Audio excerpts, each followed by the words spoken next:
Classic TV fans, Rick Nineg here. Thank you so much for joining me today. We're going to be talking about Three's Company, more specifically about Don Knott and his struggles throughout the course of Three's Company. Now, there's a lot to talk about, so before I get into it, I want to just thank all of you for subscribing, for liking the video, for commenting.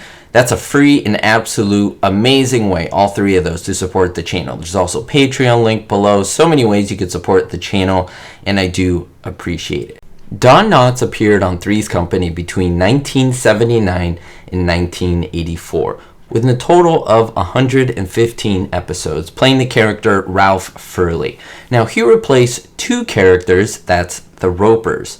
Now, what was important about the Ropers, they were the landlords, and in this case, Furley was the manager of the apartment building, making sure that everything was going okay, that the rents were being paid, and he was a zany single character. I mean, the single bachelor man who just loved a lot of the girls, and it was very difficult for him to get a date. He wore these crazy pieces of clothing. I mean, for me, he was my favorite over the Ropers. I know for some people it's opposite. They love the Ropers more, and I totally understand. That's not up for discussion for this video or my focus. I want to look at his struggles on the show, beginning with the Andy Griffith Show. That's something that we have to talk about, as well as his extensive movie credit list. That's because whenever there are movies made, especially during the time, 60s and 70s, there's only one camera that's really used and the action's focused on that person.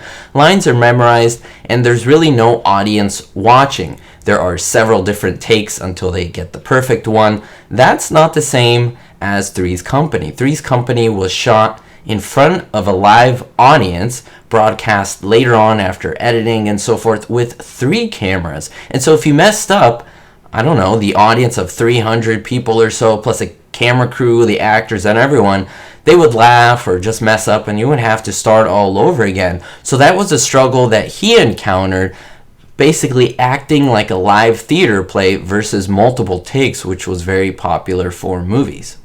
In fact, this was so difficult for him that it made him nervous, that is Don Knott, and actually intimidated by the prospect and the setup of the show. Now, it shocks many people to know this because he was already a successful actor and comedian in Hollywood, but it's not the same thing to be a vlogger than to make movies, than to be on a TV show. It's different skill sets, and he was up for the challenge. But the 3-camera system setup that was used intimidated him. That was actually created and essentially marketed and set up by Desi Arnaz from I Love Lucy. Now, going back to the setup, it overwhelmed Don Knott, and it gave him the jitters, but everyone made it a little bit easier for him, trying to support him and let him know that it's not that bad and that he would catch up to it, that he would get a hang of it once he continued. He even wanted cue cards to be used to memorize his lines. He even asked, where are the cue cards? And they said, no, there are no cue cards. Like there would be on Andy Griffith. They could hold it up on the one camera, but not in front of this audience. This was more dynamic. You moved a lot, and there were as little cuts as possible. Now, if you ask his friend Andy Griffith, well, things become a little spicy because Andy Griffith did his show in the 60s. I don't want to get totally into the Andy Griffith Show. It's not one that I really cover. But he talked about Don Knott. Now, Andy Griffith had a show as well called Matlock, and he invited Knott to be a guest star, essentially to perform. Now, according to Andy Griffith, Don Knott was just over the top in his performances. According to Andy Griffith, these are his words, I thought Don Knott was awful on Three's Company. He essentially hated his performance, and he told him in person when he came into Matlock how he thought his performances were awful on the show.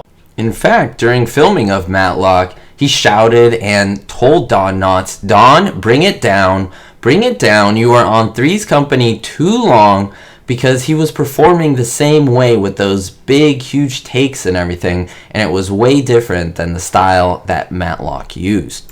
And to be frank, Andy Griffith said that the only real shows he was watching were Seinfeld and Golden Girls. That's it. He didn't even think that Three's Company was funny. He disliked it. He hated it. Didn't think it was funny. Didn't think Don Knott was good on it. He thought it was awful.